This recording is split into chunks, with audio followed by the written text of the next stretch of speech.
A Puritan police sergeant arrives in a remote Scottish Highland village in search of a missing girl who locals claim never existed.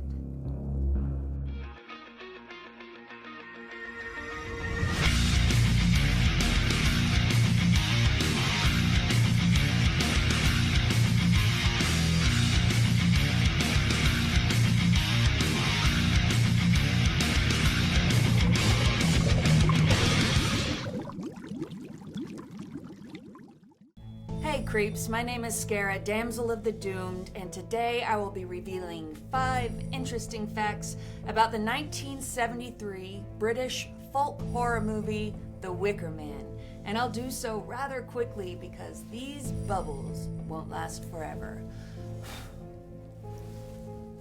The Wicker Man can be classified as a folk horror murder mystery musical. The Wicker Man was directed by Robin Hardy and was inspired by the 1967 novel by David Pinners called The Ritual.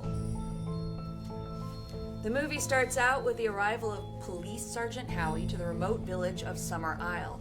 He's there to look for a missing girl. Now, Sergeant Howie is a devout Christian, and he is appalled to find out that the locals of the island are Celtic pagans. As Howie begins to interview the locals, he's starting to believe that they are all hiding their knowledge about the missing girl. He also finds out that their pagan religion centers around procreation. And he finds out that they believe you don't have to be married to enjoy sex. Now, this really ruffles his feathers because not only is he a devout Christian, but he's also a virgin. So eventually, Sergeant Howie meets with Lord Summer. He's the leader of the islanders, basically. Lord Summer's ancestors bought the island a long time ago. And Howie is really just kind of creeped out by this guy. And increasingly and more, Howie starts to think that the girl has not only been murdered, but she has been sacrificed to ensure that the island has a good apple crop. As May Day approaches, Sergeant Howie witnesses the islanders practicing several old pagan rituals, the likes of which his old vanilla ass has never seen before. Howie's Christian morals are also put to the test as beautiful women attempt to seduce and have sex with him. The tension of the movie builds and builds as it comes to a climax for its tragic and shocking ending. And now I give you 5 interesting facts about the movie The Wicker Man. Fact number 1. The movie takes place in the springtime, but it was filmed in November. So for the scenes that featured the apple trees, they actually had to glue on the leaves and blossoms in those shots. All except for the opening shot, which was an aerial shot over an orchard. That was filmed in South Africa because, honestly, they just didn't have the money and the budget for all of those leaves and blossoms. Fact number 2. Britt Ekland has a famous nude scene in this movie. She's singing, dancing, taking a bath, naked. Now, she was pregnant with her son, and she requested that she only wanted to be shot from the waist up. She did not want to show her rear at all in the scene. So, what they did was, after they finished shooting with Britt, they brought in a body double and secretly shot all of the full body back shots with the body double. And they didn't let Brett know until the movie wrapped. She was furious. And rumor has it, to this day, if somebody presents her with a still from the movie of the nude scene for her to sign, she refuses to sign it, saying, "That's not my body."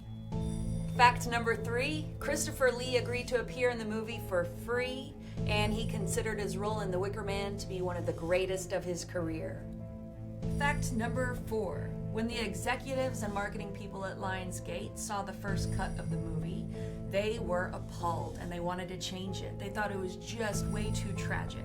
However, the director held fast and kept the ending, and it was a good thing because it turns out to be one of the most iconic endings in horror movie history. Fact number 5, New York City detectives screened The Wicker Man as part of their investigation into the Son of Sam murders.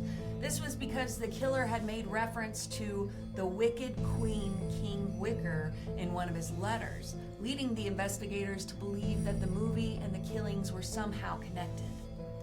They weren't. Final thoughts on The Wicker Man. Upon viewing this movie, a young audience might not really understand why the movie is scary, or they might not consider it to be horror at all. But you have to kind of look at the movie through the lens of when it was made. At its time, the movie was extremely unnerving.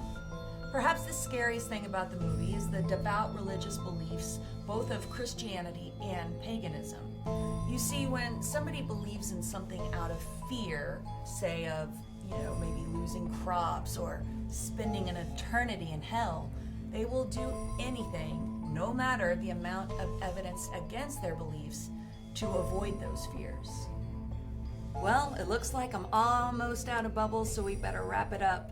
Next time, I'll be revealing 5 interesting facts about the Texas Chainsaw Massacre. Until then, my name is Scarah, and I'll see you in your screens.